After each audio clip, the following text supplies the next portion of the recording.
Okay. Hello, welcome to Creation Questions. My name is Wesley, and today we're going to be going over what I call the argument from ontological sustenance.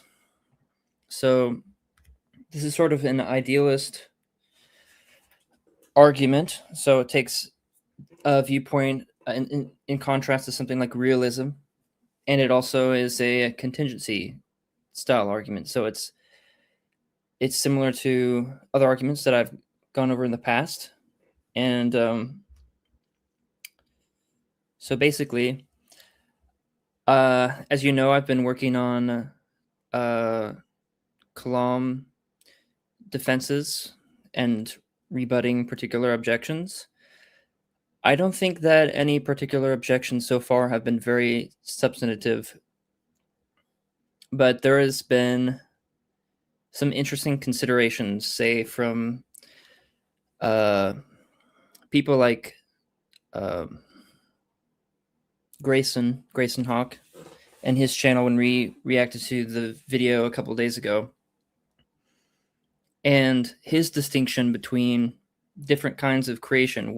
On one hand, we have this sort of ex nihilo creation. On the other hand, we have creation of things from pre-existent material. And on one hand, the argument was made, right, that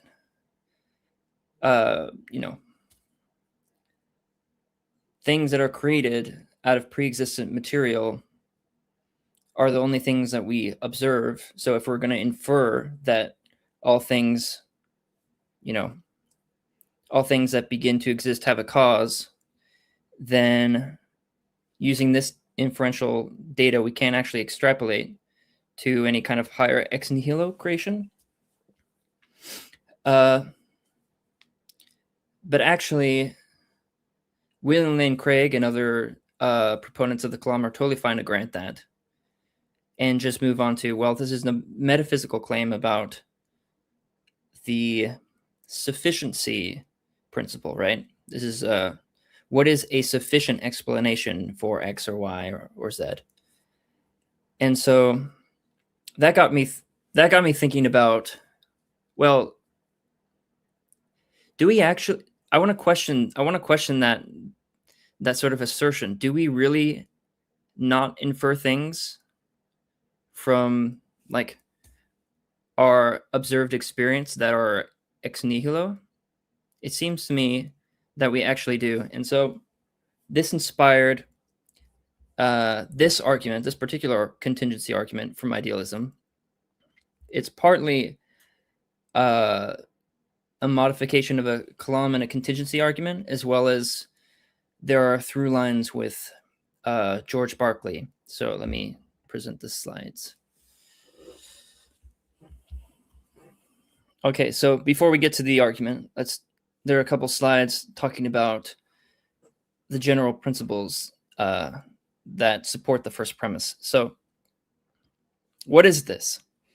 So if we're looking at something like a chair, the answer, it seems like it's obvious, right? This is a chair, and it seems like anyone can point to a chair. And then you have in your head a whole list of entailments about what is a chair and what things fit into that category. But actually, if we're really examining a chair, the whole status of the chairness sort of dissolves. And so it's going to create this interesting paradox that I think materialism has a hard time escaping. So, okay. So where does the chair end and the world begin? So some questions about the identity of a chair. How much of a chair needs to be there before it's, become a chair? Or how much needs to be taken away before it's no longer a chair? Like, is 75% of a chair still a chair? or 90%? If you replace a leg of a chair, is it the same chair, right? Suppose you take off a leg of a chair and it still operates functionally as a chair. Can you still call it a chair? And this brings up an interesting reality, which is basically at the atomic level, there is no clear delineation, say from if we're looking at air molecules to the molecules that are inside the components of the chair, to say the floor, like for instance, energy, electrons are being transmitted throughout the chair and the air, and if you're looking at it from a purely materialist perspective, it's not clear that a chair exists as a thing in itself. So then the question arises, what makes something like a chair which is billions of atoms, what makes it one thing, right?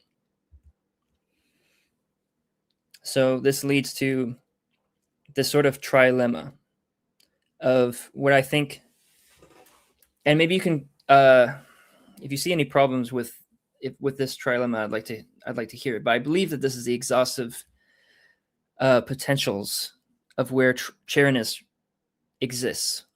So either the chair exists in the matter, in the material that makes it up, and maybe there's some sort of emergence that comes out of material organizations that itself constitutes the chair. Or the chair is a type of form, like you can think of Platonic forms, or sort of like abstract truths that exist sort of eternally without any kind of need for explanation. They're just sort of brute facts. And then finally you have a third option, which is that the chairness exists within a mind. So let's follow the evidence. Path 1. Is an object just the arrangement of its parts? So the materialist view argues that chairness is not a real property. It is simply a label we give to a specific configuration of atoms. The object is reducible to its physical components and their structure. But what happens when the arrangement is ambiguous? So for instance, you could think of something like, well, you have a rock or a pebble, right? You have a pebble and you have a grain of sand. Well, what is the differentiating factor between them? And you could say, well, it's the size of the particular rock. However, like, that seems a little bit ambiguous. That seems a little bit arbitrary. And then you also get to this ship of Theseus sort of dilemma. This is the identity problem. The ship of Theseus has no solution in purely physical terms. Identity over time is not a physical property. The boundary problem, and this is sort of the other problem I was referring to, is a handful of sand, for instance, one object or many? And if you're a materialist, you have a hard time drawing these distinctions between, say, a rock or a pebble or sand. And so the consequence is, basically, a materialist has three choices, right? They can be some sort of object realist, except that would imply that material groups of things are in themselves justified as a unity, except for the ship of Theseus the identity problem kind of like questions that. Then you have this sort of nominal view where it's like, oh, we can just name it whatever's useful to us. But then you run into the sort of arbitrariness of that in a system where everything's just made of the constituents. And so then the consequence is you're forced into essentially an object nihilism, where the only consistent materialist view is that composite objects don't really exist. But if you don't exist as a unified object, then how can you argue for anything? So basically, if I'm a person made up of constituent parts which are not real, yet I'm arguing that there are distinctions out in the world of things that are real and things that aren't, I'm contradicting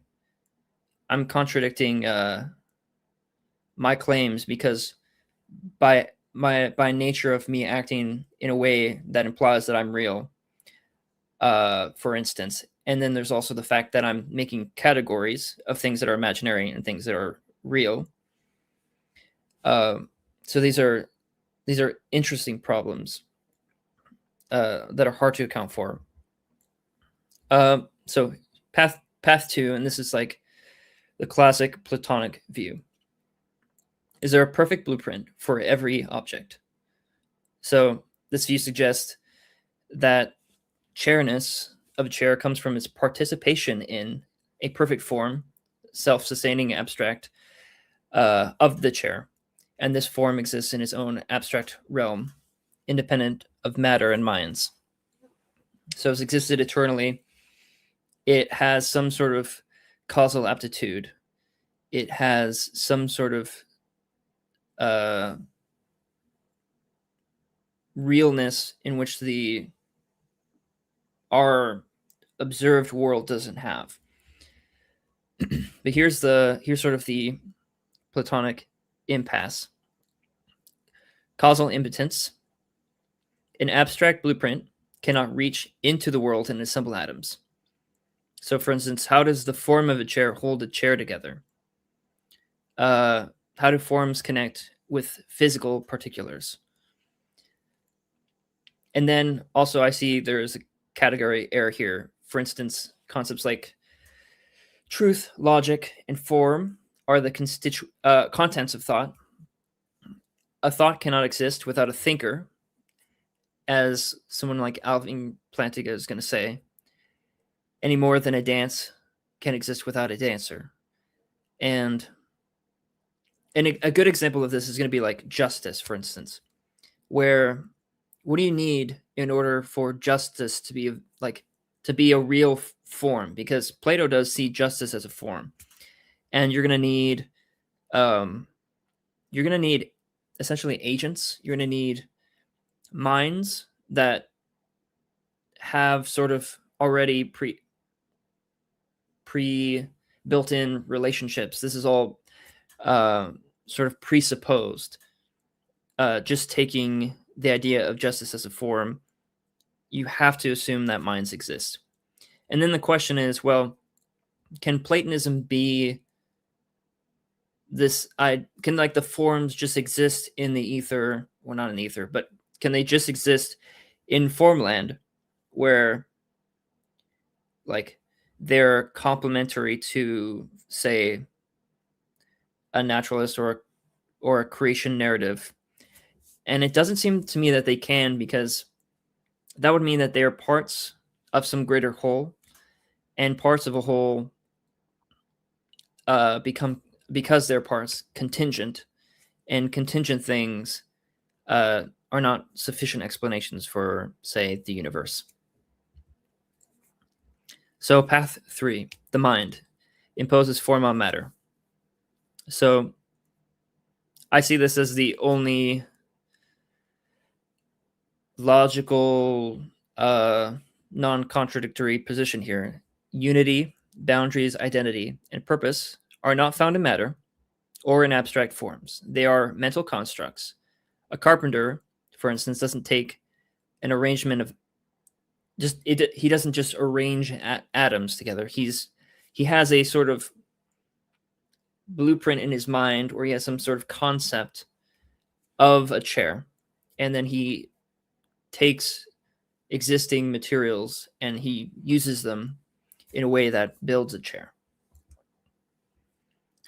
An interesting thought experiment, and this is from Berkeley, is that if a tree falls and no one is there, does it make a sound?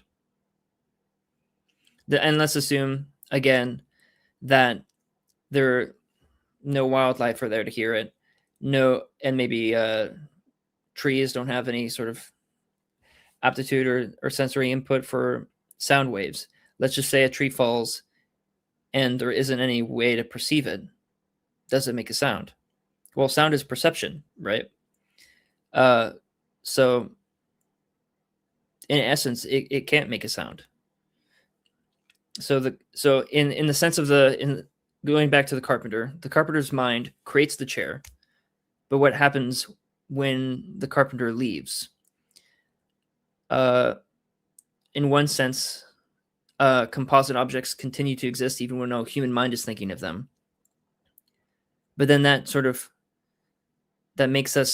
forces us to ask the question, something must be keeping that concept, that idea together, and we arrive at the conclusion, therefore they must be perpetually sustained by an infinite, omnipresent mind that constantly conceptualizes them into being. So this leads right into this argument from ontological sustenance. It's a syllogism. It's two premises and a conclusion, and it is a valid argument. So if the premises are true, then the conclusion is sound, right? So premise 1: all composite objects, i.e., things made of parts, require a mind to sustain their ontology, or in other words, their unity, boundaries, identity. Premise 2: the universe is a composite object composed of galaxies, stars, and particles. Conclusion: therefore, the universe requires a mind to sustain its ontology. So, as you'll notice, I already did a little bit of the legwork in supporting premise 1 by drawing out the three kinds of ways in which an object can be sustained. Potential ways: the material, so it's contingent on material. Is it contingent on itself? Like, is it a form, Platonic, or is it contingent on some sort of mind? And it seems to me the only reasonable answer is that composite objects are contingent on minds. And so premise 1, therefore, is true. The universe is composed of all sorts of things. Like, for instance, take chairs, like we were talking about, or rocks, pebbles, sand. All these things are part of the universe. If the universe is made up of parts, it's just a sort of almost a tautology to say that it is a composite object. And so if these two are true, then the universe requires a mind to sustain its ontology. But then I guess, so here's an objection.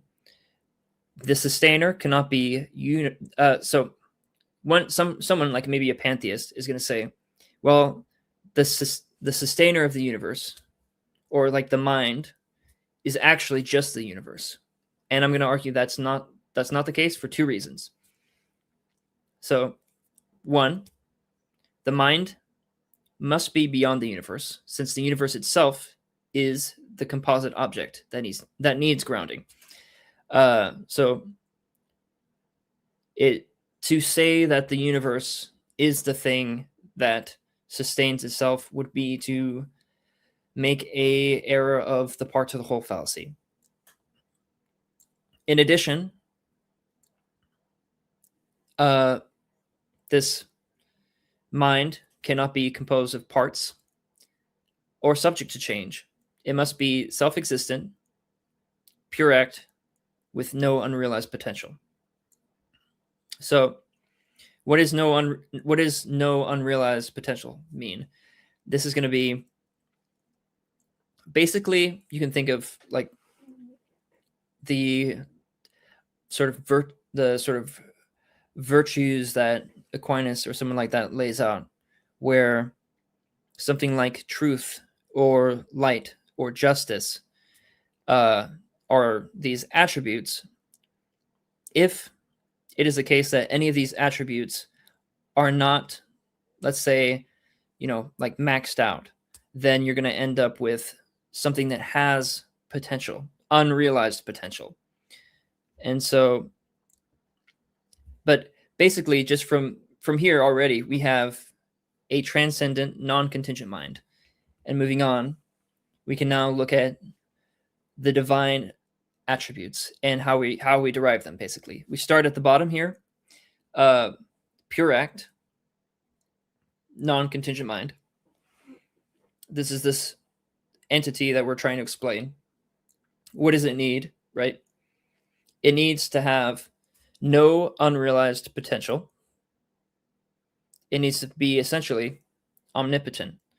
It has no limits on its power, granting that something like a contradiction would be, you could consider a limitation potentially, except that if we think of attributes like logic, for instance, a perfectly logical being is going to be restrained in some sense, and a perfectly moral being is going to be restrained in some sense, that just an all-powerful being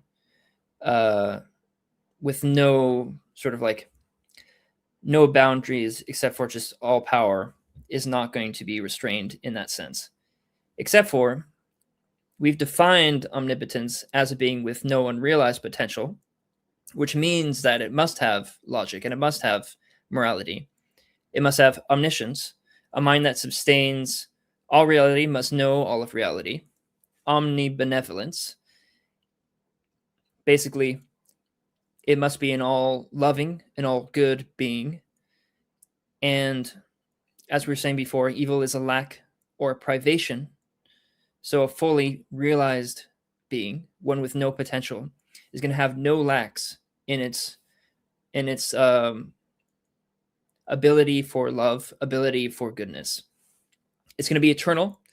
It's not going to have any change, because change implies potential. It's going to be outside of time, in the sense of it's going to be infinite, timeless, immaterial. A being of pure act is going to is not going to change, because it is just pure act in that sense. And then finally, personhood. So a mind is personal. It's thinking, knowing, creating categories, which are characteristic of any kind of person that we observe, any kind of mind that we observe. Okay, so an infinite God and finite creatures. How is a relationship possible? So granting this argument, a God who is personal, loving, and truthful is inherently relational, but finite creatures cannot bridge the infinite gap to reach God. Therefore, a truly relational God must reach down to us. This becomes a filter for our truth. This is sort of inspired by thinkers like Cornelius Van Til and his sort of presuppositional line of argumentation. So here's our filter.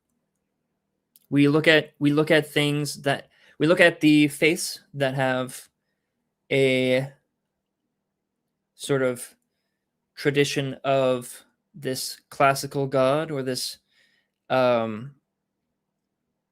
classical theism, and we see that there are traditions such as deism, pantheism. We've got Unitarian monotheism, such as Islam and Judaism. And finally, we have Christianity. Here's the reason why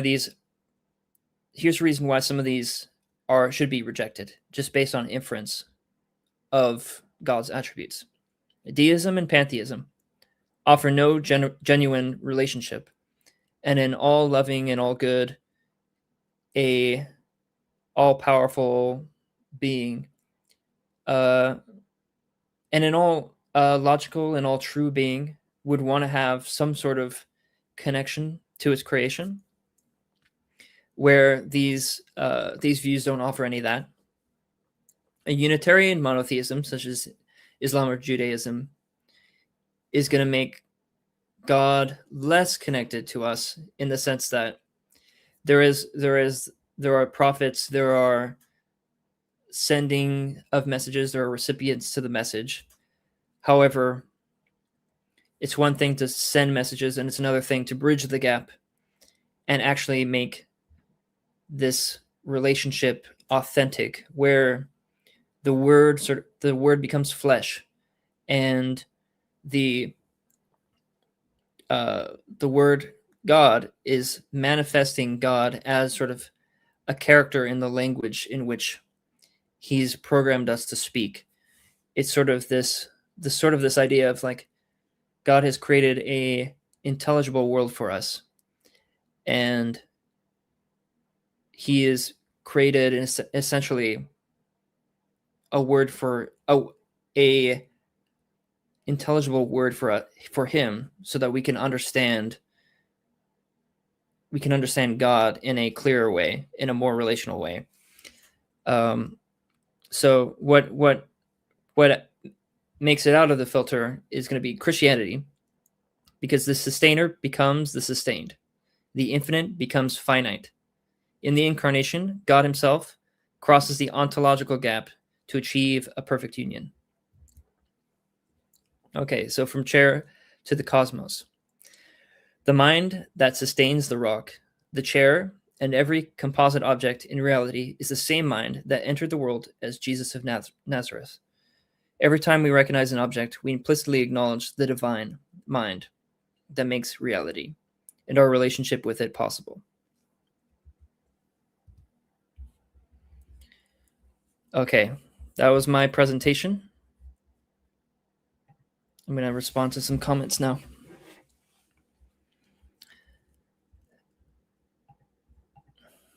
Hi, Rebecca. Hope you are well. Hello, Zoltan. Peace to you.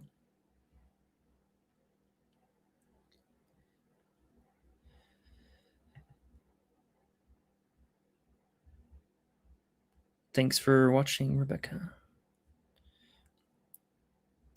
Okay.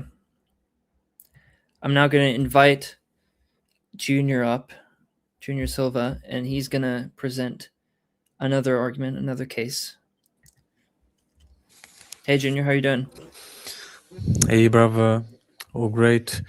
Really, really great presentation. Praise the Lord. You have done a great job there, because you really use, strict logic to give your premises. You don't start with, I believe because I want to believe. No, you actually use logic first and then reach the conclusion. And that's amazing. A lot of people don't know how to do that, and they don't realize they're being circular. So really great job. And it makes sense. Yeah, it makes sense, because again, like you said, you have the chair, but okay, but if the particles arrangement is different, is there a chair? What's going on? So it shows that there's something in us, intrinsic in us, that it actually is self-aware of these things and can give and can actually know and realize, oh, hold on a second, these particles are like this, therefore I'm going to call it a chair. How does particles evolve to do this? In that case, in the materialistic view, that would be our minds, right? Just particle arrangements, yeah, it's a lot of there's a lot of problems with that. Yeah. Another interesting thing is, if the if the particles are what are creating ideas, if they're creating the concepts, then why can't we, for instance, there's a hard problem of consciousness. Why can't we see an idea in someone's brain, right? It's private to them. It's Exactly. Yeah. if we're looking at it as in like everything is reducible to the foundational pieces, then like, can we divide an idea? Is it like a physical thing we can cut in half? Can you cut half an idea? You run into so many problems, man, when it starts to. I'm actually, interesting enough, I actually have a proposed version to try to solve this problem as well. Well, I know we know obviously the truth of God and everything, but as in a detailed version, I'll try. I have a version as well. I think you're gonna find it interesting because I think you probably haven't heard this before, unless you do. I don't know, but let's see. Yeah, great. Did you have a presentation you wanted to share, or? I'll share my screen in a bit. First, I'll just start talking about it. Okay. Okay, so basically, we have to try to go to the most basic fundamental thing, right, and then work our way up, right, to not be circular reasoning, right? Yeah. So the first premise would be in this philosophical argument that how can we prove that thing is instead of nothing without relying on our own existence and without relying on the fact that the universe exists? I've struggled with this a bit in the beginning because I was like, how am I going to, what's the answer to this without relying on the fact that I exist and the fact that the universe exists? How can I prove that being is by definition instead of non-being? And then I realized something. You probably have realized this as well. What is nothing? The word nothing. Have you realized that no matter how you try to slice it, nothing, it's always something? I don't know if you realize this, but I'll explain more detail. Okay, sure. So I'm not granting myself my existence, and I'm not granting myself the fact that the universe exists. So that means that there was nothing before. Hold on a second. There was nothing before? Am I saying that nothing is a thing now because there was? The word was only applies to things. So there was nothing? That means I'm giving nothing a property. That means nothing, it's a thing. And no matter how you try to slice this up, nothing always turns out to be a thing. So that means by definition, nothing, it's an impossibility. There is no such a thing as nothing. There's only thing. And because there's only thing, by definition, thing is eternal. Being is eternal. And I can give you more examples. I don't know if you understood the first premise there, because no matter how you try to say that there was nothing, you're giving property to the word nothing. Not to the word nothing, but to nothingness itself. You're giving a property to it. But now it's not nothing anymore. You just gave a property. There was nothing. So are you saying restate the first premise if you could.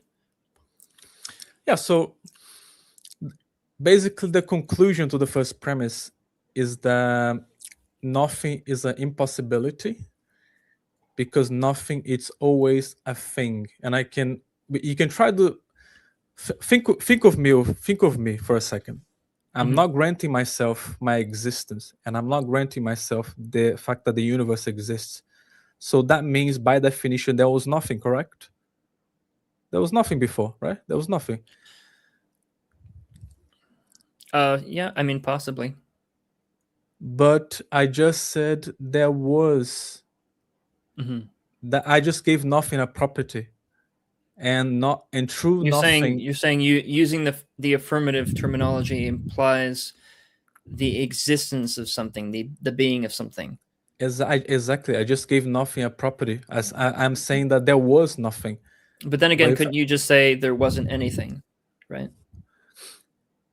Yeah, but again, there wasn't anything. Okay, but again, it's the same thing, because the moment you said there wasn't. By the way, the word anything as well, like it's still the same. It's still the same premise, because once you slice down the words, anything, like nothing, anything, it's the same kind of concept, like anything, it's a thing. Anything, it's a thing. It's anything. You know what I mean? If you say that there wasn't any, it's still a thing, if you know what I mean, because again, you say No, anything. I take your point. What I'm saying is it possible to avoid the conclusion of this, say, first premise just by stating the observation in the negative? For instance, like, before everything existed, nothing existed, right? That's one way to say it. But then you could also say, before everything existed, there wasn't anything that existed. And it seems to me that second one avoids the trap of sounding like it is something in itself. Well, if you want to say that there wasn't anything that existed, well, that doesn't really solve the trap, because you're saying that there wasn't. You see, because if you say that wasn't anything, again, do you see how it's like it's always you're always affirming that you're still giving a property without realizing. You see how you're affirming, okay, there wasn't anything that existed. You know what I mean? Because he's saying that anything Sort of that like existed. is this sort of like going reverse ontological on me? Like, if we're thinking of the ontological argument, it's the greatest conceivable being, right?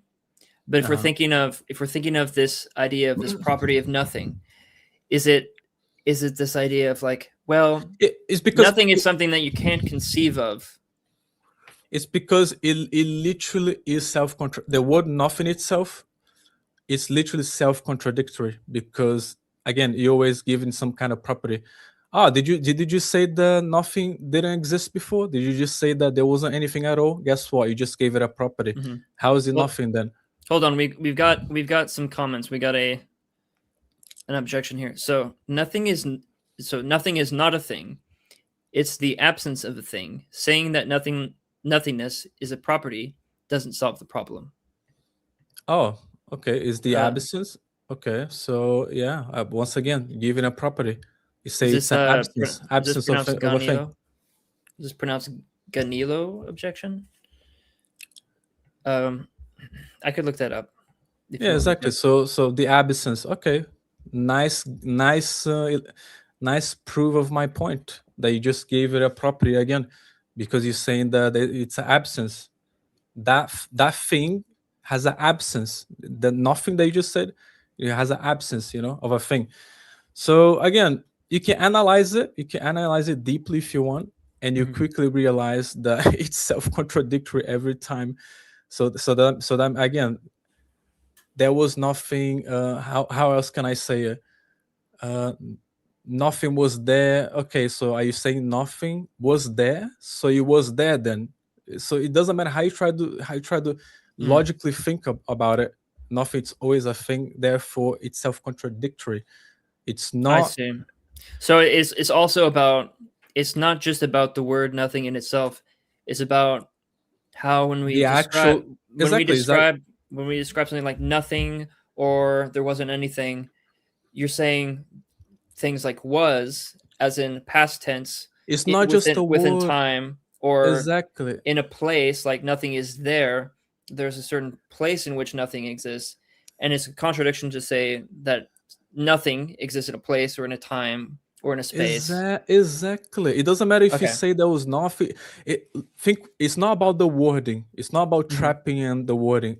It's the fact that you are literally saying that nothing was a thing. Doesn't matter how you say it. You saying, do you agree with me that it doesn't matter how you say it, you're basically saying that nothing was a thing before? Do you agree with me? Yeah, it's implicit in your description of nothing when you're describing it. that it's in some sort of location, or it is some sort of matter, or it is some sort of space. Exactly. You acknowledging nothing because you're saying there was not. So doesn't matter Okay, how so you phrase it. right. You basically saying that before there was nothing. That's the whole point I'm trying to make. Doesn't matter Okay, how you try to say it. that's premise one. Exactly. Okay, I'm following you there. And after you can think about it more if you want to ask questions and stuff. But anyway, premise one. Sorry, my throat is already. You're okay. But yeah. So, of course, I can take the easy route and say that nothing is impossible because the universe exists and we are here. That's the easy version to say why there's something instead of nothing. I can take the easy version, but instead I'm doing the hard version. How can I prove that nothing is impossible and there's always a thing without relying on my existence, without relying on the universe? That's the hard version of trying to figure it out. And I just gave you a logical reason. It doesn't matter how you try to sentence it. There was nothing before, there wasn't anything at all. It doesn't matter how you try to say it. You're basically saying that nothing was there before and therefore contradiction.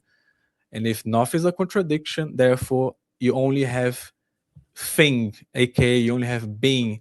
And if you only have being and nothing is an impossibility, then by definition, being is eternal. Do you follow me? Yeah. Okay, so we got another, before you move on, another comment from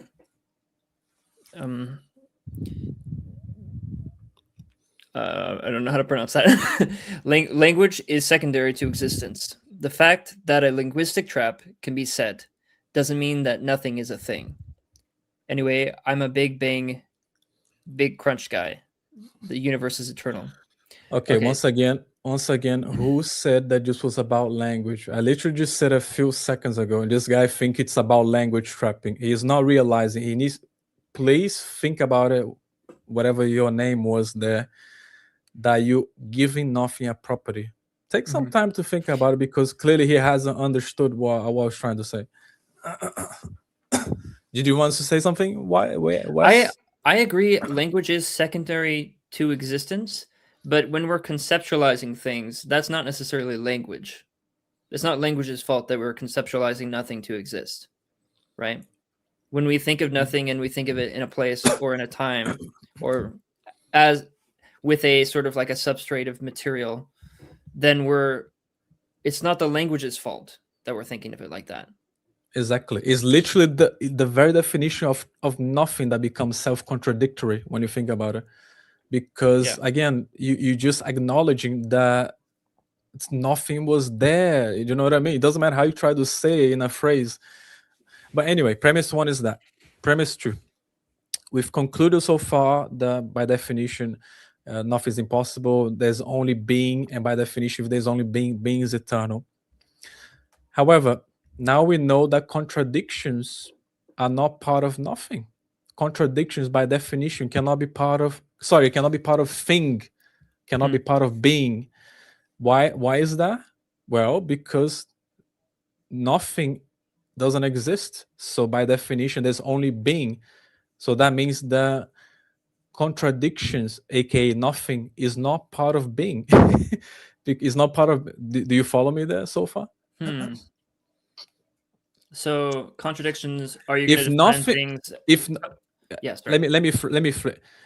If nothing is a contradiction by definition, and if nothing does not exist and has never existed, because by definition you only have being, because nothing is a self-contradiction, then by definition contradictions are also not part of being.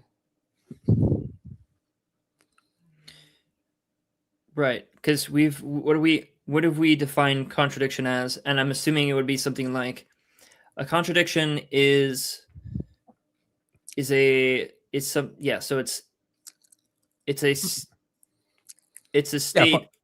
state of categories which but here we are talking about the most fundamental. Forget about the little details. We're literally talking about all or nothing. Is the most fundamental thing, or being or non-being.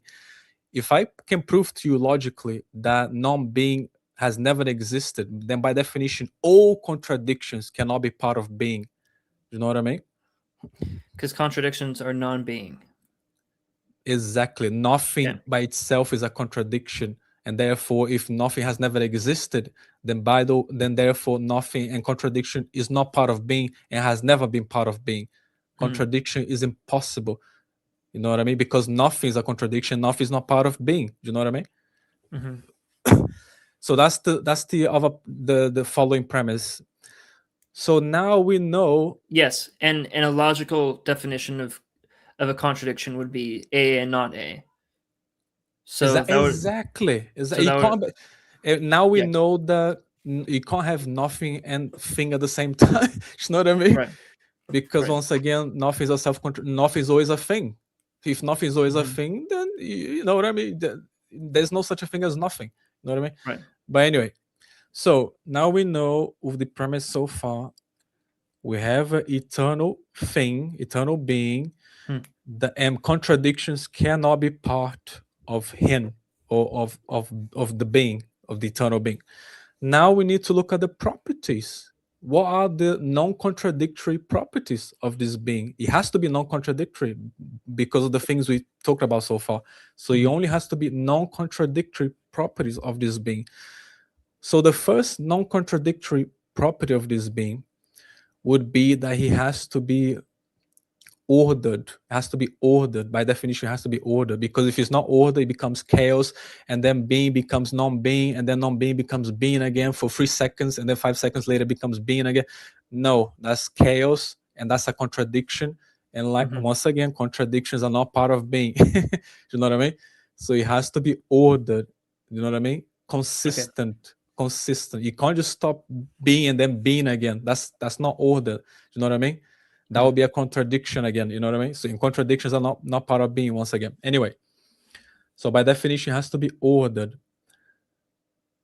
The following premise is, now that we know that this eternal being is ordered, what does order mean? Order, I don't know if you realize, but order can actually mean two things.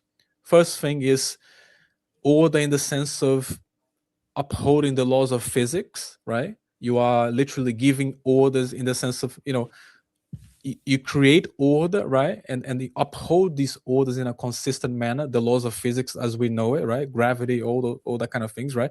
Would you agree with me? That's a kind of order, a consistent universal order. Sure. Yeah. Yeah, we could say that. However, order also means something else. Giving orders. Or not just establish order in a consistent manner, in a universal manner. Right. It's constants and laws, right? Exactly. But also giving order in the sense of creating covenants. Do you see what I mean? So basically, you create the universe, you let humans do their own things, and based on what humans is gonna do, you act accordingly with covenants, with new covenants. If humans mess up, if humans starts to sin, then you create covenants to fix. You know what I mean?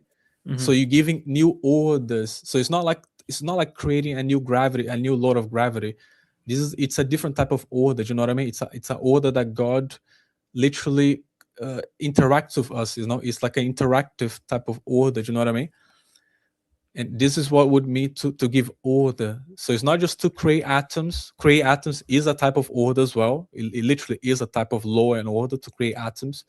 But to give orders in the sense of create covenants, it's another type of order. And it's all order. At the end of the day, it's all orders. Have you noticed that it's all orders at the end of the day? It's just different types of orders. You know what I mean? So it's a type of formal creation act. Exactly. So okay, so sorry. Right before you responded or go on. The Gironi, I don't know how to pronounce it. The fact that contradictions are impossible for us to continents. I'm sorry. For us to I don't know this word. Continents doesn't mean that they don't exist.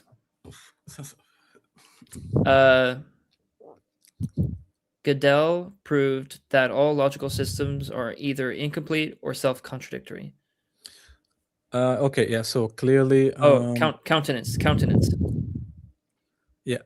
So he's he's not realizing that he's being circular right now, because he is already granting himself the universe, and he's talking about self contradictions in like little mistakes that people do here and there in their models, and therefore it's a self contradiction. I'm talking about the most fundamental thing here. I literally, I literally just gave you the logical steps why contradiction is not part of being, and if I can prove that in a logical manner, then there is no contradiction. It doesn't belong to being at the most fundamental level. Forget about contradictions in the sense that we use today, as in you made a mistake or your model is full of contradiction. I'm not talking about these linguistic things here. I'm talking about the most fundamental. And he keeps going to the linguistic side of things. But yeah, anyway. One more comment here. Mr. Green says, even math may be logically incomplete. If every statement needs an explanation, and every explanation is a statement, then even math is incomplete. Not my idea. Yeah, it's an interesting stream. I just don't see how it's connected here.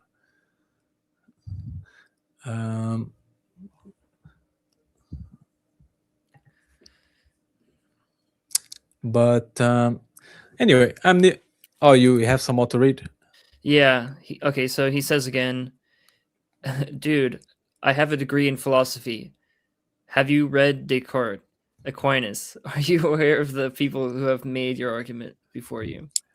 Yes, I have read them, but he's talking about degree. He already becomes, the moment you mention a degree, becomes fallacious. You need to stick to logic only to talk about these things. Literally logic only. Sorry. It was connected.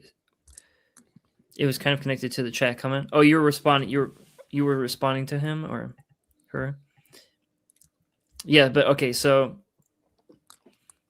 his point here. I respect the fact that he has a degree, but again, thinkers really need to stick to the logic here. I understand that he's probably appealing to Aquinas and the other people that he mentioned there.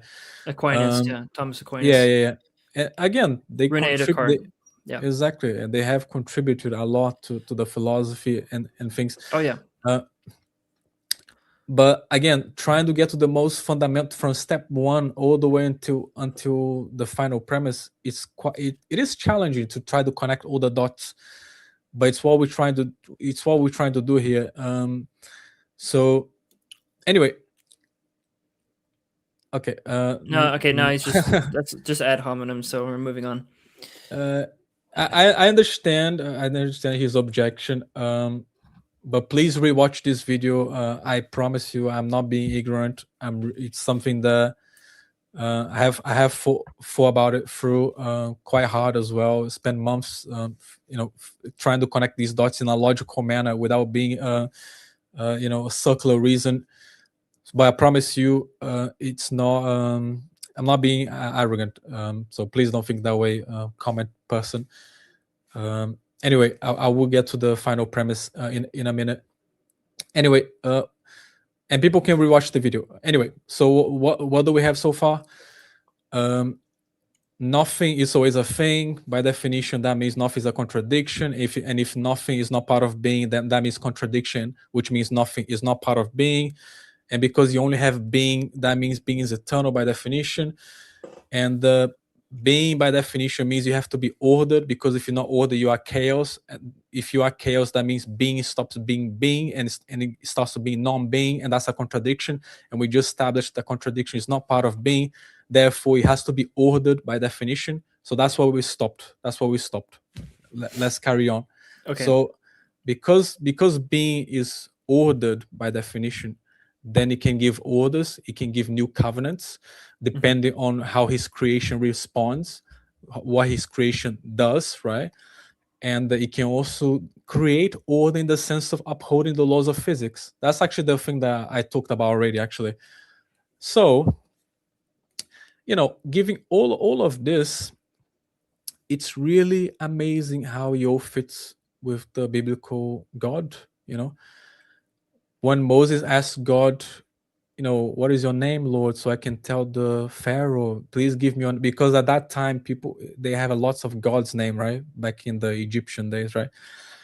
God literally just says, I am what I am and what I will be. That's literally perfectly consistent with His ontology is self-being. being. Yeah. When I read that, it gave me goosebumps because I just knew that was true. Gironi writes, is this not a giant presup? Absolutely not. Go from premise 1 to now, and you will see I just use logic the entire way, just not circular reason. Yeah, so a presup is not gonna even let you use logic. They're gonna say logic is presupposing the Christian worldview, so you can't use logic. Well, no, because I'm not even granting myself. I started Right? with a No, premise. I'm clarifying a distinction between your position and presup. Okay. So presup is gonna differ from you because they're gonna say you can't even use logic. We're not even gonna let you Oh, use I see. logic. Okay. Yeah. I see. So, yeah, it's just amazing. So we literally reached the conclusion that God is a mind, because when you are the order, you can create anything, which means you can create the molecules that makes our five senses. You can create that, no problem. Now I want to get to that really interesting stuff that I want to share my screen with you, and I think you're gonna find it interesting, and is my personal view to the solution of consciousness. Right? I'm gonna share my screen here.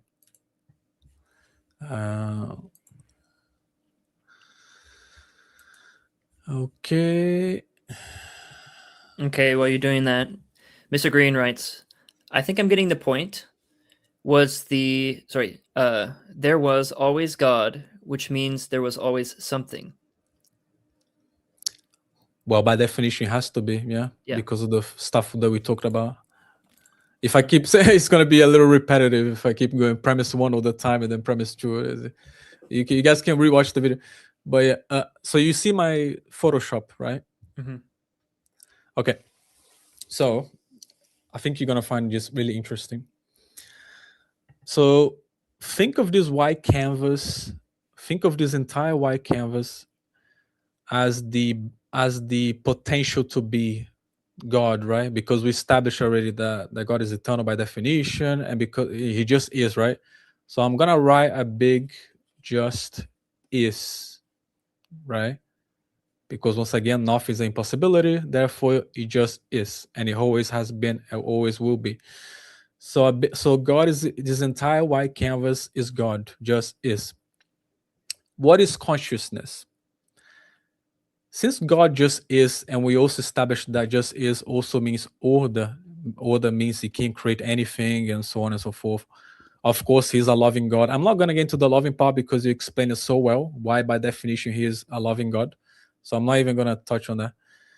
So he just is order, obviously, but he's going to use his order to create consistent with his nature in a loving manner, of course, by definition as well. So, what is consciousness?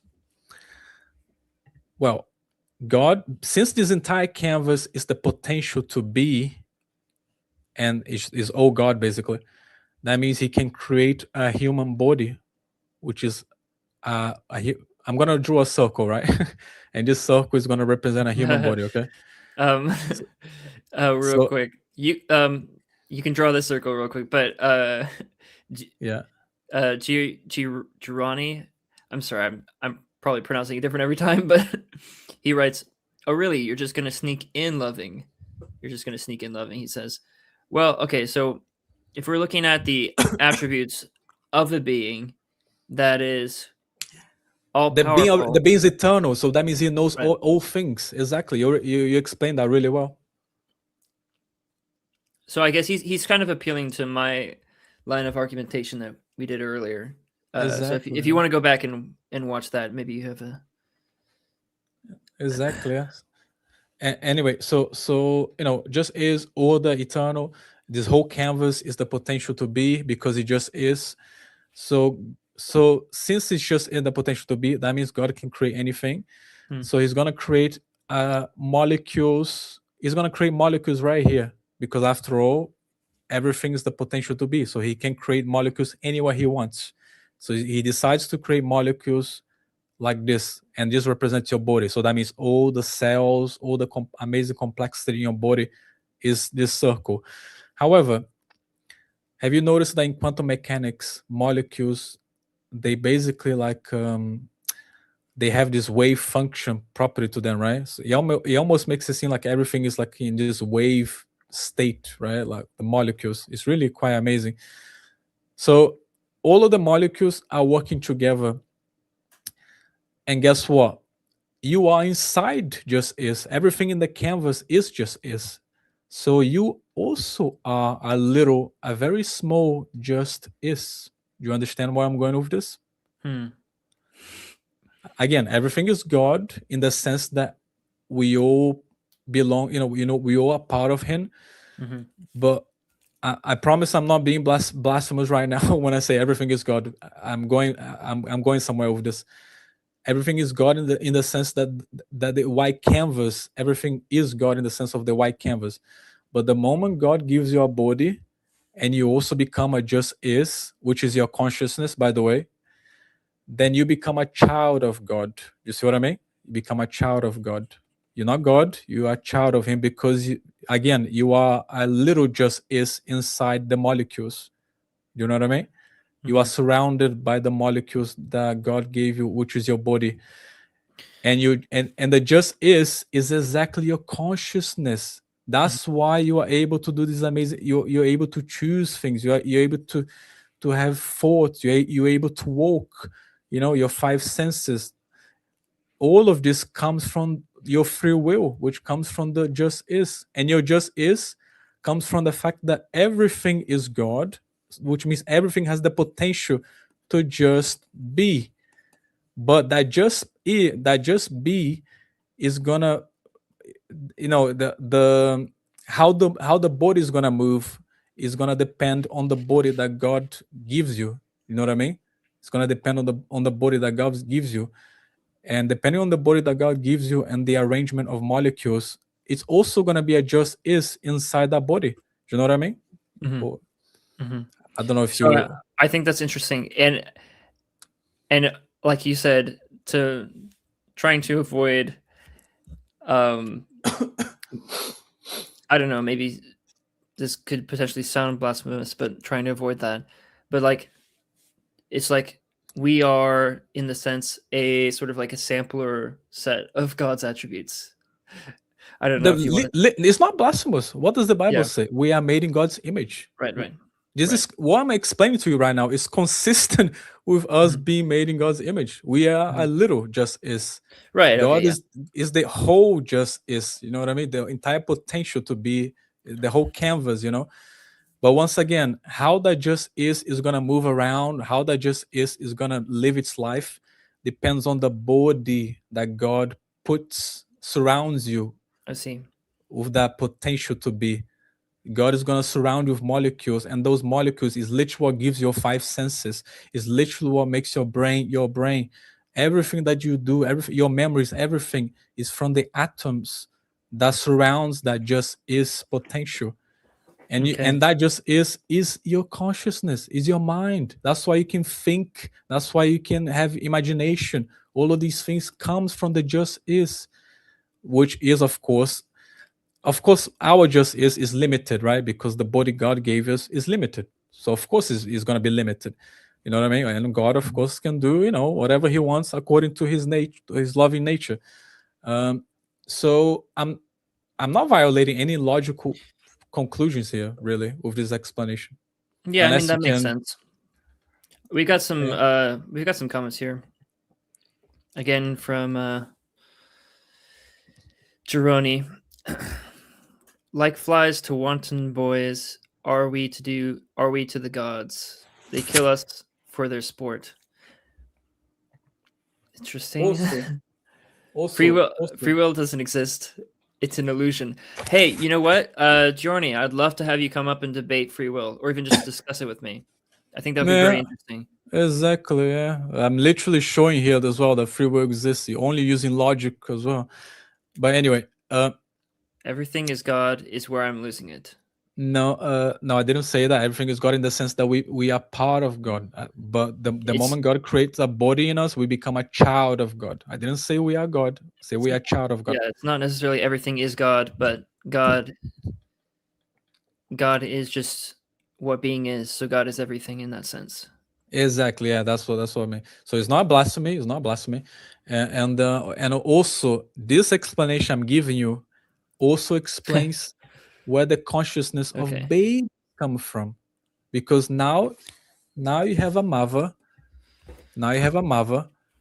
She has obviously the just is in her, which comes from God, and that's why she can move, she can think, and she's having a baby inside her. Guess what? That baby, that just is inside that baby, is only gonna be responsive once the atoms in that baby actually gets to a point that the baby is a fetus, right? Little legs inside the womb, right? Because now Mm. the atoms have reached a complexity that is complex enough that the just is of the baby can actually make the baby move, can actually make the baby think a little bit more, because it comes from the atoms getting more and more complex in the baby. So this explanation even explains where the consciousness of babies arise from. You see what I mean? Yeah, I mean I think this is following fairly regularly. I I want to respond to some things because so he says, "Don't worry about blasphemy. Zeus is forgiving." Then he says, "I mean Marduk, sorry, or Marduk, however you want to pronounce it." Um. Okay. I mean, like, what do you want me to respond to that? It's like Uh, I wait, don't, are I you don't. asking? I'm asking him or her Okay, okay. because it's like I guess the whole thing about it is like what does that have to do with the existence of God? Because those aren't God in the sense that we mean. The ontological status of someone like Marduk or someone like Zeus is entirely different than what we're defining and we're defending right now. So they could exist and God still could exist, or they could not exist and God could exist. And their ontological status is completely contingent on whether the ontological status No, of God exists. is that what he said? Is that what he said there? I'm just saying, like, you could say that Zeus exists, you could say that Marduk exists. That doesn't negate God existing. Oh, yeah, yes, yeah. Because the thing, since we established already, and you established as well in your presentation that God is all powerful and Mhm. knows all things and everything, then by definition, God has no need to create other mini gods or to create, you know what I mean? These Well, extra steps. there's no reason why he couldn't, in some sense. But the question is, like, does because that? because that because that would be, how can I say, But since God knows all things, Well, and He's loving. doesn't it say, like, for instance, like talks about like Elohim, like the spirit beings, right? And then in that sense, you could say many gods, or when Jesus is called the Lord of Lords, it's like there are other lords, but he's the Lord of Lords in a sense. You know what I mean? Well, there's just one God, really. I know there's the Trinity, One. So Father, yeah, Son, Holy Spirit. Yeah, when I know there's, I but agree it's with just one. right. So when I say that there are many spirit beings or many sort of like deities, and I think that's a biblical thing to say. I mean, it's like you see like the principalities, for instance, but then this is not the same kind of like even people like characters in mythology like Zeus or Marduk. These are not things that have the same ontological status of an all-powerful, omniscient, omnipotent Exactly. Yeah. being. Exactly. You know what I mean? And it's so beings that's like inside creation. It's a lot of fallacies with those ones. Like, so. Yeah. It doesn't pass the test basically of the logical steps. It doesn't pass it because again, beings that inside creation. You know, so the universe is higher than they are. Do you know what I mean? What's going on? Okay, he says, I mean, you're appealing to a specific God, and you're fudging the fact that you have proved the existence of a first mover. You haven't gotten to No, Yahweh, Scripture, etc. So, okay, no, we're first of not all, appealing. first of all, we've right, not appealing. We've made arguments, and then we're not. Who brought up a first mover? That's an Aquinas. That's in Aquinas's 5 ways, right? We never made a cosmological argument. I made a contingency argument. He made an ontological argument. So who made a cosmological argument today? So I'm confused on where you're even getting a first mover. Exactly. Yeah. Didn't you say you're a philosophy student somewhere? But anyway, moving on. And yeah, I think that's all really. Like yeah, and people, if they want to rewatch the explanation, everything. But look, all I'm trying to say is it makes sense. All the steps logically follow. And again, people can challenge, but yeah, okay, try to challenge the steps. There's been people that challenge already, and I responded already. Why they haven't really challenged at all, really, the explanation I gave here. And yeah, it's again philosophy, guys. Philosophy. It's all it is, philosophy, and it proves the biblical God. We're not implying the biblical God. It just shows that he really is the one that matches all the philosophical steps. Is the biblical God? Yes, that's so. And now I guess I can stop sharing here. Okay. So what I showed today was I showed that there is a mind in which everything in the universe is contingent on. What is that the correct way of saying it? It's everything is yes, everything is contingent on. Whoa. Breathing into the mic or something. Silva, did you? Okay. It's not the. Can I just quickly answer the geometer Brussels, whatever his name is?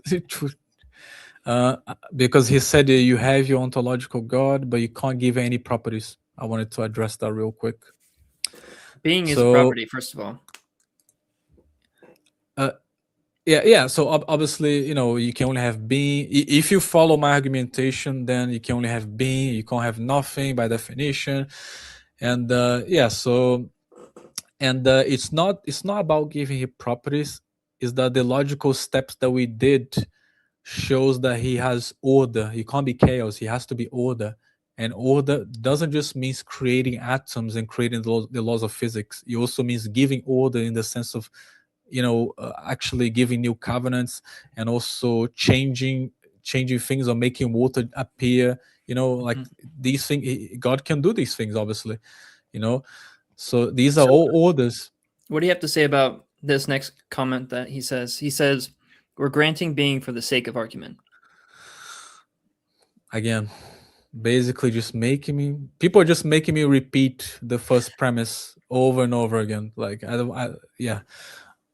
John, my Bourgeois 2076. Yeah, you have understood, and I've said so many times. Okay, sure. I'm not granting myself anything.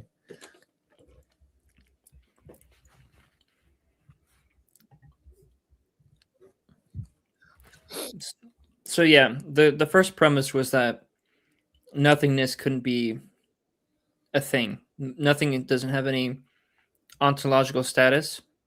That it is not true nothing. It can never be true nothing, because no matter how you try to. Hey Luke, how you doing? Luke, come on, jump on in. What Luke? What's the position of Luke? Oh, Luke is sort of my, what do you call it, cousin-in-law or something like that. Ah, nice, yeah. Nice. And he's a very smart guy. He's a very smart guy. Come on, Luke. The fact that order, not chaos, is the same word as ordering doesn't mean you can get to a not chaos. No, it's not. It's not about. No, it's the fact that it has to be order, not chaos. It's not. It's not about. It's not about being the same word or not. Is that by definition that would have to be the case, because order. You have to understand that order is not just upholding the laws of physics. It's not just upholding gravity, which is an order basically. You're creating order, new chemistry, right? It's all order basically. But who said according to who that order doesn't just means that upholding the universe? Who said that order just means that? Of course not. Order means giving new order as well, right? Because it's after all we're talking about order here. So you give a new order. It's part of the word order as well. So of course you can create new things within your creation. You can change things, so it's a different type of. How can I say it's an interactive type of order. It's God interacting with us. Right. I think that it's maybe a combination of the fact that it's a relational God and the fact that it's an Exactly. ordered God, right? Exactly. So So yeah. exactly, yeah. So basically, God creates, and then He lets people do their thing, right? He creates.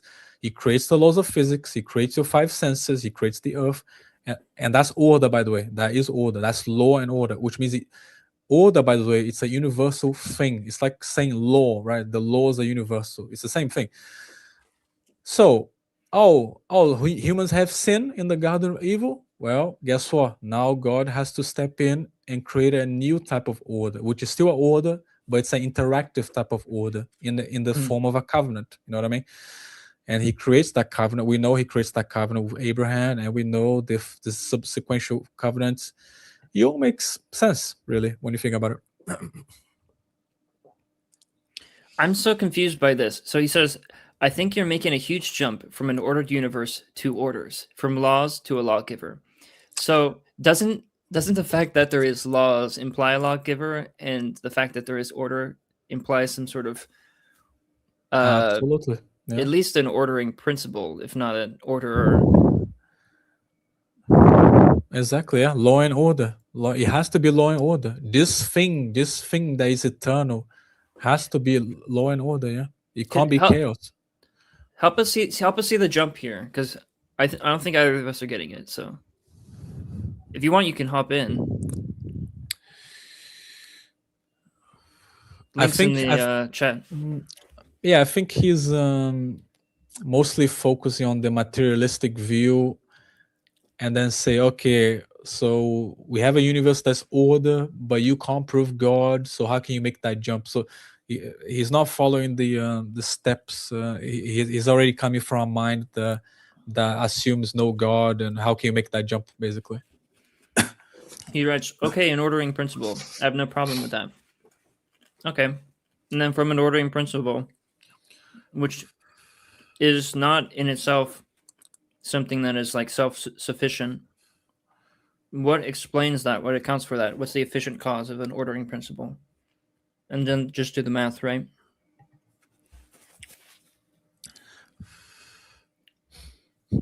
How you talk to him there? Oh yeah, sorry.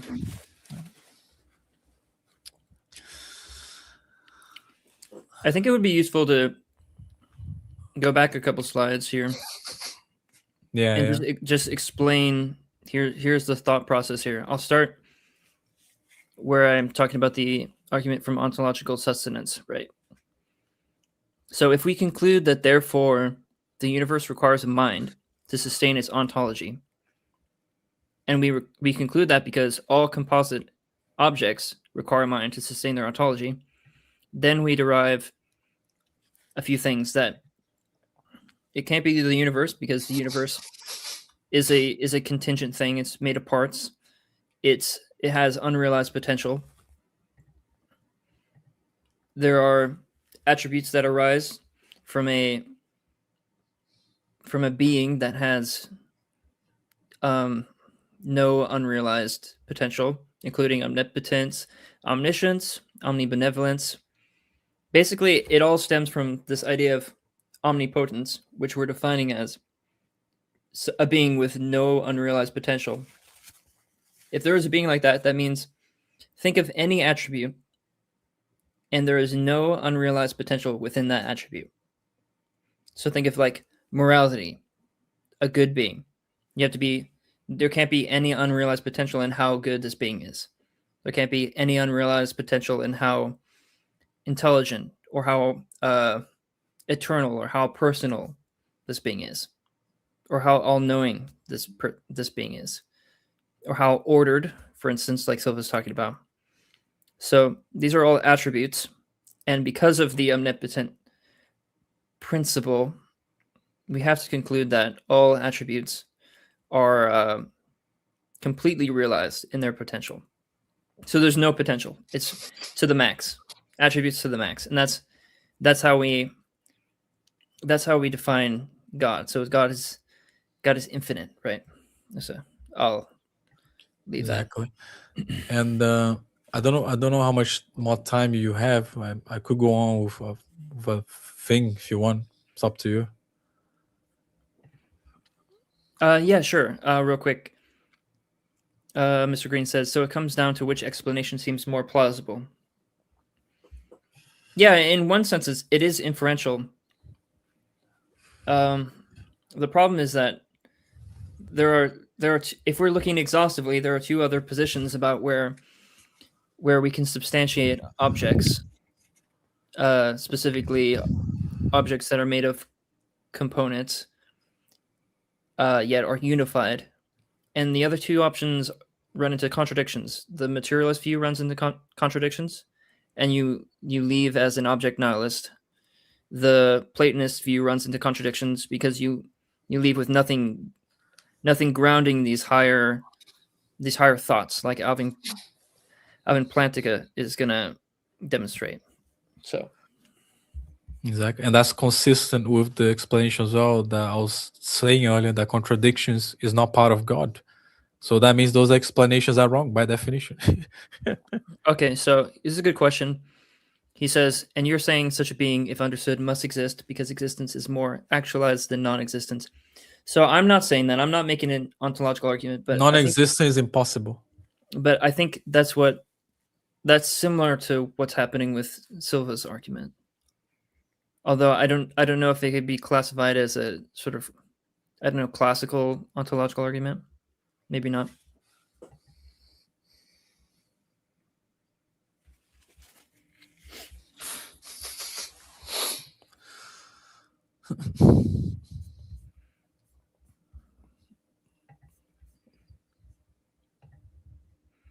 So imagine an all evil God. The argument works the same. Actually, it doesn't, because evil is not an attribute. It's a depreciation of good. It's a absence of good, in the same way that Exactly. the absence of light is going to be the darkness, or the absence of strength is weakness. It's a depravity of strength, depravity of good. So if there was an all evil God, then they would have all potential for good. They'd have all potential for good, and an all powerful being cannot have any potential. So it's not possible. Exactly. Yeah.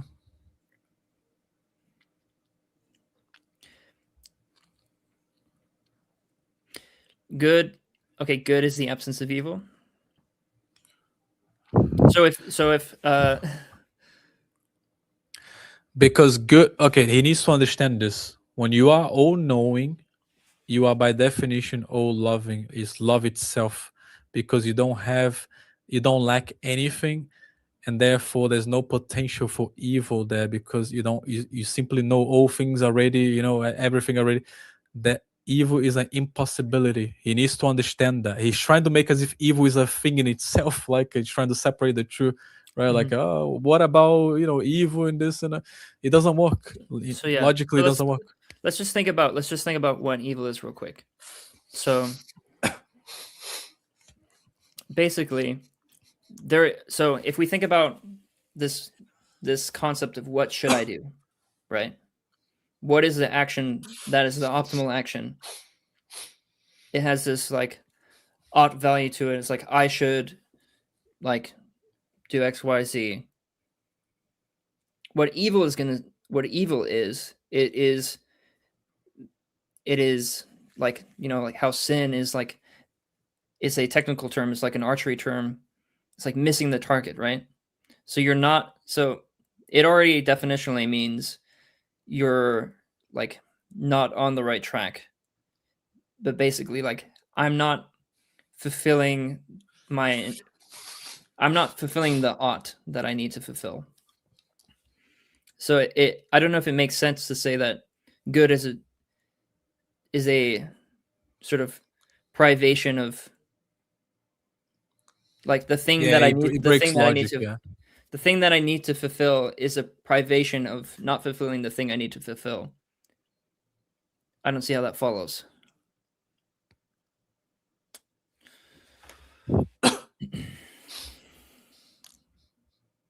Yeah, and that's a good point, Mr. Green. So the question would be, what would evil be if there was no such thing as good?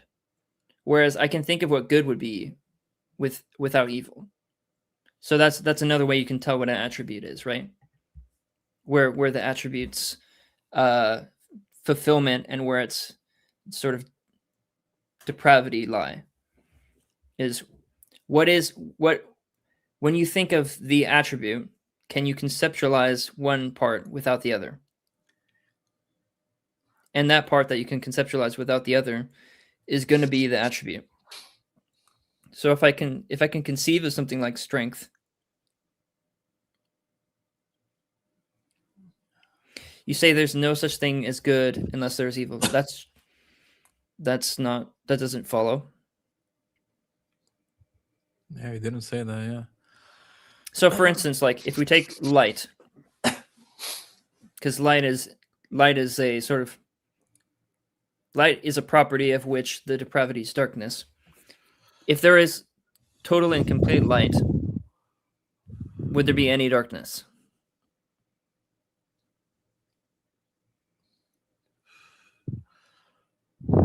Yeah, basically. It doesn't imply any darkness from that. Darkness doesn't follow. Exactly. The logic is the absence of one makes the other. It's not that one can be and the other can be. It's getting completely twisted up. The terminologies. But however, if there is darkness, it does imply that there is light. Because darkness is a contrast of something, right? Whereas light is not a contrast of something. You disagree that they're analogous. How would we know strength without weakness?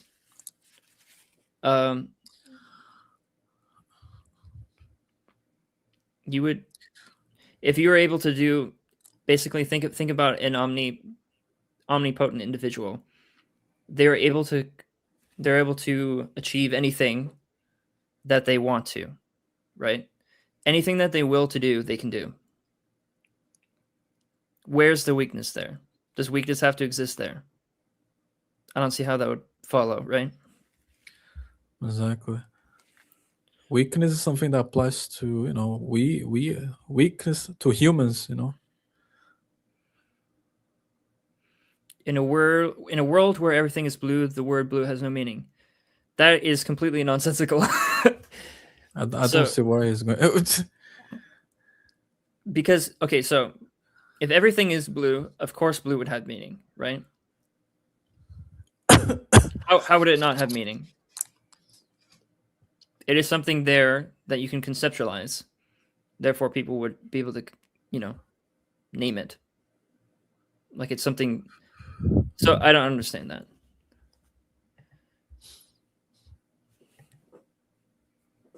Color isn't in the physical realm. Yeah, I mean that's true. It's also it's a perception, right? Yeah, it's a perception of our minds, yeah. And it's all design, and you can tell it's design because how many colorful things do we see, and we perceive it, and we find it beautiful. So yeah, you can see purpose everywhere.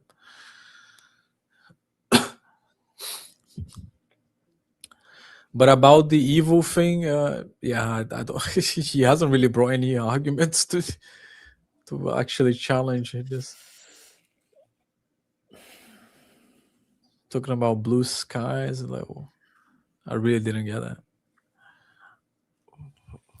Yeah, I mean, to say that something can exist and yet have no meaning is a self contradiction. Because for something to have no meaning implies that it doesn't have existence.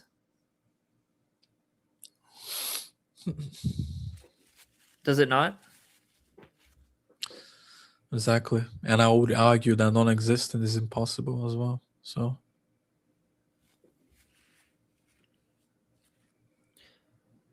I mean, these are good. These are interesting. These are interesting rebuttals, though. I mean, okay. So he says, or she. I'm sorry. I don't mean to Roni. I don't know. I don't know what. I'm not exactly how to pronounce your name either. So, in a universe without light, darkness has no meaning. sure, but darkness would be there, right? So, does it have no meaning, even though it's there? But yes, But that's exactly proving the point, though, because in a universe without darkness, it doesn't imply that light would have no meaning. Light could still have meaning in a universe with no darkness. So you're just proving the point that the attribute is light and not darkness. You're proving that darkness is a state of absence or non-existence. You can't have a binary quality without the opposite.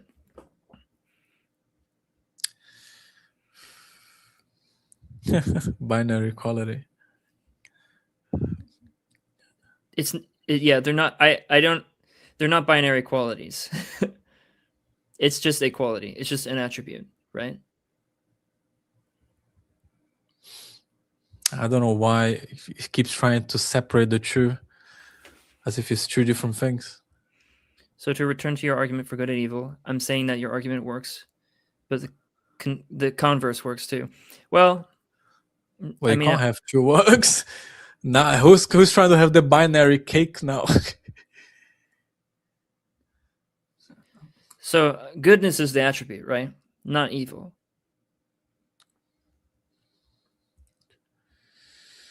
Because when you know everything and there's no weakness and you're all powerful, that it's literally impossible for you to do something that, how can I say, that That would is be similar to he mentioned like what is it, Guanilo's objection, and now I'm remembering that is something that Anselm talks about when he's talking about the ontological argument. That's the island, the evil island. You can imagine, or not evil island, but you can. Oh, what is it? Like evil god or something? No, I'm pretty sure it's an island. I don't know if it's evil. He mentioned something exactly. about evil. I'm not sure about that. It's a dilemma argument. No evil is the attribute. Good is the denial of evil. No, he's trying to redefine. He completely trying to redefine the words here. When you know everything and you cannot make mistakes. You cannot make mistakes. So Evil this is comes from yeah. mistakes. So this is right, exactly. So evil is like a rebellion, you know? Can God rebel against himself? How would that follow from a perfect being? If a universe is meaninglessness, then it is not evil or good.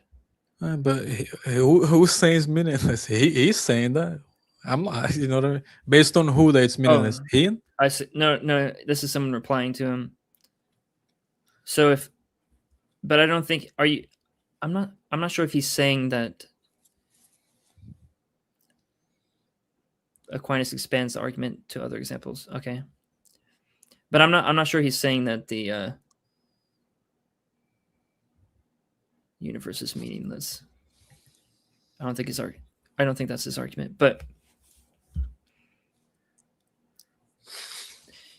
But then, okay, so and then here's the problem. Then you're just redefining terms. This is just this is just a semantic quibble that is not actually significant. Then exactly, and you if you're just can't gonna back it up. say if you're just gonna say good is bad and bad is good, then fine. Yeah, black is But white is black. Yeah, then let's just then redefine. then a benevolent God is going to be an all bad God. That's all you're saying. Let's completely ignore logic and let's just say whatever we want. This channel is absolutely pitiful.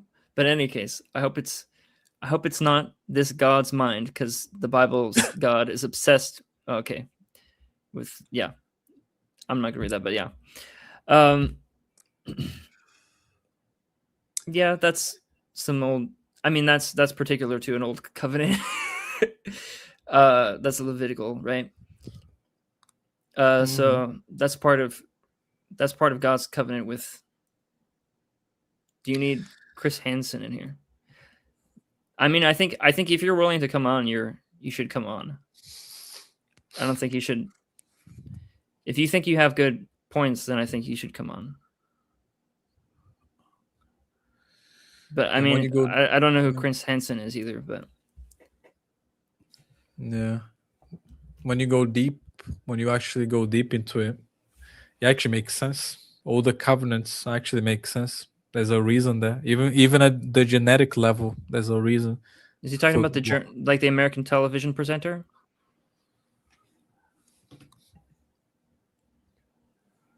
Journalist, YouTube personality? I don't know who that is.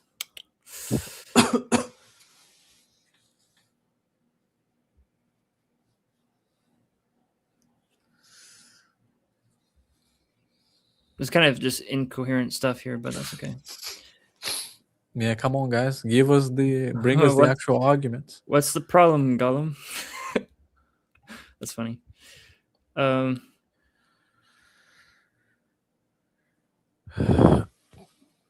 Come on, Ghetto 2076. Bring us the hate. Where's the arguments? Challenge us. Ask the hardest questions. Now that we have showed that God is using logic by definition, why it makes sense of the biblical God, now you guys can ask the theological questions if you want, why this, why God did that, We can get scientific as well. It's up to you and the audience. We can get scientific as well, or theological.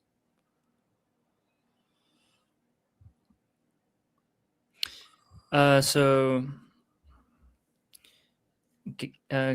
Jeremy. Sorry again. He says, or she says, I say the universe is meaningless, but I'm pointing out what I see as a logical inconsistency in the good/evil justification for Wes's POV. Again. Okay, so you do say that the universe is meaningless. Well, okay, then actually you can't. Well, then actually you can't. You can't do any kind of logical inconsistency about my position based on good or evil. Because if the universe is meaningless, if it really is meaningless, then how do you accept my position has any kind of coherency? Exactly. To accept coherence. How do you even talk about good and evil if the world is meaningless? Exactly. Can't even talk about inconsistency because to be inconsistent, it needs to have some kind of, meaning in there in the first place. Consistency for you to call it inconsistent.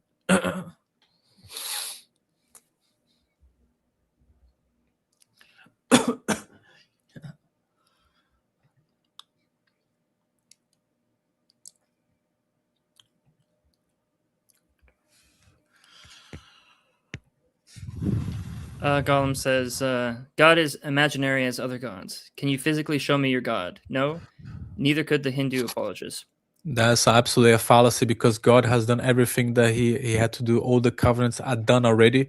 Everything God had to do, he done already. All of it. It's all done. So therefore, why would God even, there's no need anymore for that type of interaction. And every time God did do an interaction, as the Bible says, guess what? We have evidence for all of it. All of it.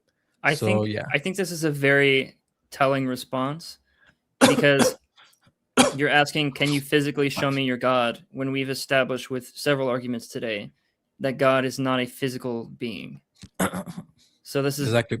So But he can obviously show up if you want to see. You're not physical. Yeah, you're not engaging with our arguments. So by the way, even if God were to manifest himself in front of an atheist, I don't know, maybe a ball of light, God decides to manifest himself as a ball of light, do you really think that atheist is gonna forever be convert? Trust me, the chances are that person is gonna go back to sinful lifestyle only a few years after that. Mm-hmm. And God already knows that. Okay, so this guy says, I derive good from a hierarchy of the ability to feel pain, per Peter Singer. Well, here's the thing. Why is it good or bad that someone feels pain? On what ground? I'm sorry, your mic is a little bit. Oh, sorry. You're like blowing on it or something. Anyway, on what grounds can you say that, like, feeling pain is a good thing or a bad thing, or feeling certain amounts of pain is a good thing or a bad thing? If the universe is entirely, what's the word you use? Meaningless. Yeah. Then how do you derive any kind of value from pain? That's a logical leap. You've not connected the dots there.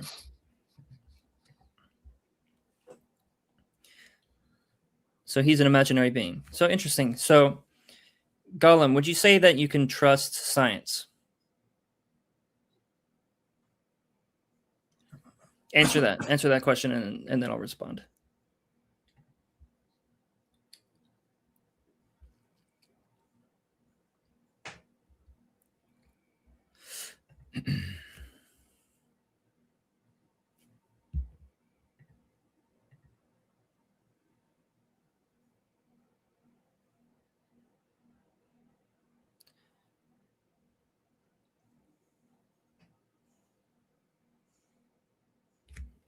Okay, so because that's what is the case in my existence. So in your personal experience, feeling pain is bad. Why? Okay, so yeah, fine. Why is it bad for others to feel pain?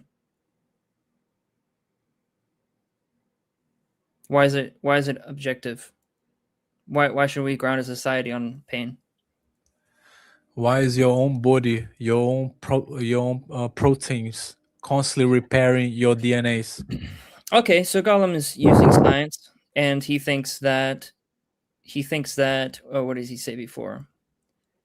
He thinks that God is an imaginary being, right? And there's no kind of justifying of things that are not scientific or not empirical. Is that what I'm getting from you? Well, then here's the problem, Gollum. Here's the problem, Gollum, is that you have to ground science somehow. How do you? So basically, science is empirical observations pointing to truth. On what grounds can you say that empirical observations should be used in the pursuit of truth? You're going to end up not making a scientific claim. You also have to say things like, in French, you have to also say that things like abductive reasoning and inductive reasoning are good, right? They're good ways to reason because that's what science is. Yet, what evidential grounds do you have based in science to say that? You also have to assume that cause and effect are a thing. And you have to assume that the law of identity is a thing. Otherwise, what are we doing in science? We can't create any laws without cause and effect or identity. All of these things cannot be grounded in science. All of these things are what I'm using as evidence for God. You have to assume the things that are arguments for God. That's not precept. If I was precept, I'd be slapping you right now. I really would be slapping you, right?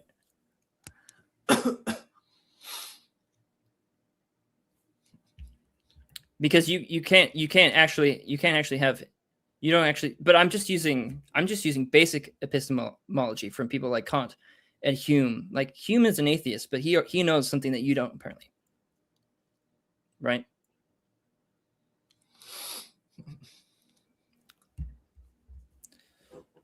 I want you to think about it. Think about how you ground science. That's the question. That's your homework.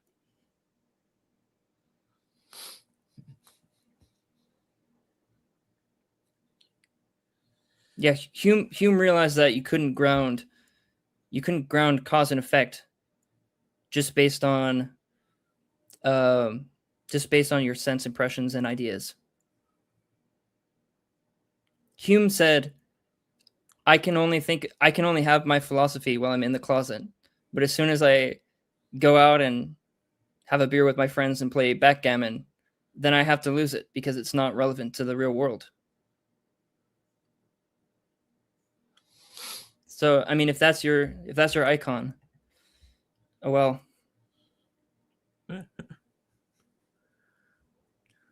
People like Reed, like he basically says that Hume doesn't have any common sense, right?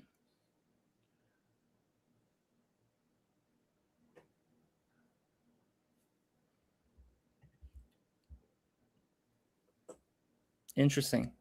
I think that's telling. Your retort is sleeping. That's his answer, just sleeping. Well, guess was too much information for him. Yeah, apparently.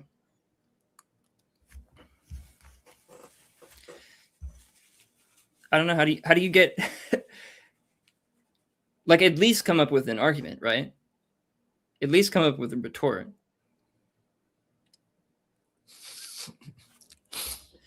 No, I'm a new channel. That's why I only have 4 people here, and I had 100 people yesterday or a couple days ago.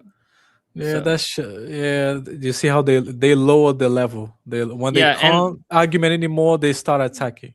Yeah.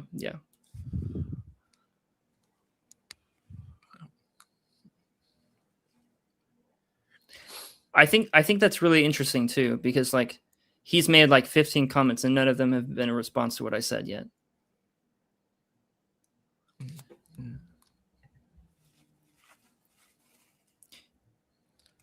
You're better at grounding than my God.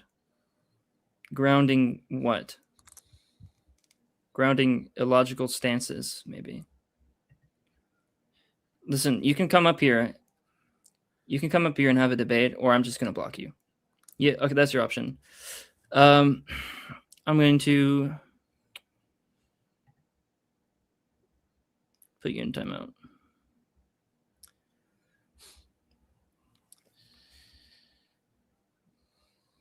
Because all you want, Wes, is to have a civilized conversation, with people, either with people that share the same beliefs or people that don't. I'm pretty sure that's what you want for your channel, right? Yeah, civilized conversation. We can have a real conversation, or you can spam in chat. Those are your options. And you can no longer spam in chat, so you're all out of spam in chat. So you must have a logical conversation up here, or not. I don't really care that much.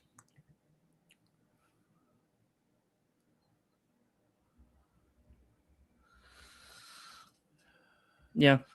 Well, philosophy, it's actually, in my mind anyway.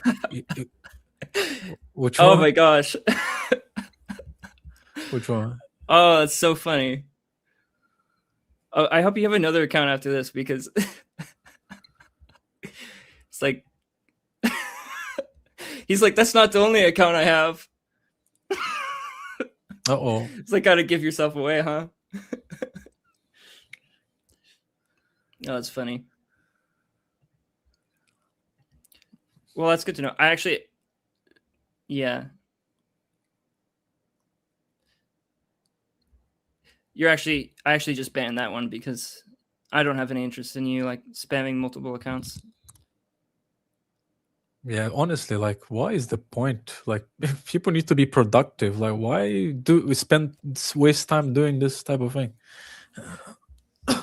That's hilarious. He's like, that's not the only account I have, stupid nerd. It's like you can't make this stuff up. Yeah, it's the usual fallacies, right? Unfortunately.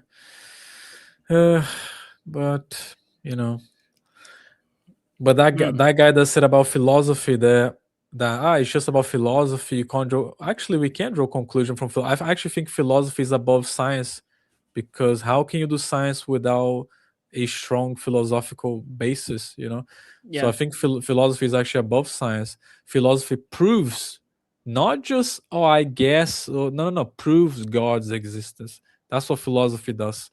Objectively proof, and we have showed the logical arguments here. I really like West's points of view as well. Why the mind has to be. I have my points as well. Why the mind has to be, and it's low logical consistent. So why, for you to reject it, it's to be illogical. It's the opposite. You being illogical because you're not following a logical argument. So therefore, by definition, you be illogical. And if you want to be illogical, suit yourself. Right. Like Mr. Green says too, you cannot complete. Is that you cannot complete the scientific method without philosophy? Yeah, you can't use it. You can't use the scientific method without philosophy. In fact, the scientific method is epistemology, which is a branch of philosophy. So, yeah. Logic is philosophy too. You're right. And you also need, but it's more than that, because you need to assume a priori synthetical claims before you can even do science. You need to assume things such as like the comprehensibility of reality and the operation of your reasoning faculties in order to do science. There's so many things that you need to assume before you can even use science. That's to say, Exactly. I use science to disprove God. Well, that doesn't actually follow, because you're already assuming so many things that we're using to prove God. Yeah. If you just accept the things that we're using to prove God, you're not actually defeating our claims by saying, I just use science. You're implicitly accepting our claims. Unless you can defeat the arguments that I gave, right? And that Silva gave.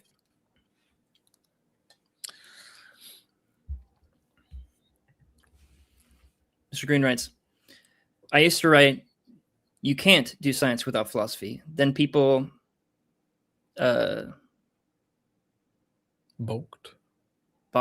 Oh yeah. Balked. And said, you can collect data. Yeah, I mean, the problem it's the same. Yeah. What is the difference there? Also, what do you need to collect data? You need a worldview. You need a model of reality. You literally need philosophy in order to register something as data, right? Data is not agnostic to a model. Exactly. Anyway, I think this has been productive. It's definitely been an interesting stream. Thanks, Silva, for hopping on and sharing with me and the audience. Thank you. Thanks everyone in the chat. I really appreciate it. Even the people that are maybe a little bit more contentious. But yeah, God bless everyone, and I'll see you next time. See you. Bye-bye.